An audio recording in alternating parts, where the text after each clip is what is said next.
নমস্কার সকলকে, আমি প্রিয়া আর আপনারা দেখছেন সোনপাপড়ি।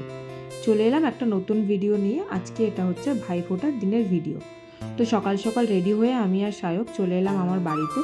এখানে এসে দেখলাম কাকা রান্নার জোগাড়জান্তি করছে, মাংসটা রান্না করছে আর কি। তারপরে আমি কি করলাম, আমি আর দিদি মিলে ভাইফোঁটার সমস্ত কিছু গুছিয়ে নিলাম, মিষ্টি বাকি যা আশীর্বাদের জিনিসপত্র। এখানে ওরা সবাই লাইন দিয়ে বসে গেছে। তারপরে দিদি বসলো, দিদি সবাইকে ফোঁটা দিয়ে নিল। দিদি ফোঁটা দেওয়ার পরে আমি বসলাম, ওদেরকে ফোঁটা দিয়ে নিলাম। ওদেরকে অনেক আশীর্বাদ করলাম যাতে ওরা ভালো থাকে, সুস্থ থাকে আর মানুষের মতো মানুষ হয়, এইটুকুই বলা।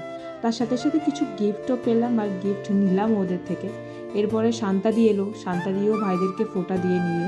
তারপরে পালা এলো আমার মায়ের, মানে মামা একটু লেটে এসেছিল, তো মামা আসাতে মাও মামাকে ফোঁটা দিয়ে নিল। তার ক্লিপটাই আমি নিলাম। এর আগে কখনো আমার বাড়ির ভিডিও সেভাবে দেখানো হয়নি বা কখনো ক্লিপ নিইনি, এই প্রথমবার মনে হচ্ছে আমার বাড়ির ভিডিও দেখাচ্ছি। দুপুরে খাওয়া দাওয়ার পরে এখানে সবাই মিলে আড্ডা মারতে মারতে আমাদের সন্ধেই হয়ে গেছে। আর আগের ভিডিওটাতে বলছিলাম না, যেটাতে কালী পূজার ভিডিওতে, যে সায়কের একটাই কাজ বাজি ফাটানো। তো নীল আর ও বাজি ফাটানো শুরু করে দিয়েছে সন্ধে পড়ার পরে। তারপরে রাতের ডিনারের পরে আমাদের মিশন ছিল কার্তিক ঠাকুর বাড়িতে দিয়ে আসবো।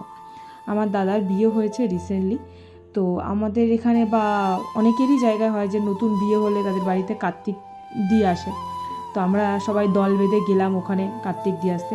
এই পুরো ভিডিওটা আমাদের যে পেজটা আছে সেখানে আলাদাভাবে আপলোড করা আছে, তো আপনারা চাইলে গিয়ে একবার দেখতে পারেন। আশা করছি মজাই হবে, খারাপ লাগবে না। তো ওখানে যাওয়ার পরে যেটা কার্তিক দেওয়া হলো, ওরা সেটাকে রেখে দিল যত্ন করে। তারপরে একটু বাজি টাজি ফাটিয়ে আমরা চলে গেলাম বাড়িতে মানে আমরা আমাদের বাড়িতেই চলে এসেছিলাম। তখন অনেক আসার কোনো প্ল্যান ছিল না, কিন্তু কোনো কারণে চলে এসেছি। তো সে যাই হোক, আজকে ভিডিওটা এইটুকুনি। ভালো লাগলে লাইক করো, শেয়ার করো, সাবস্ক্রাইব করো।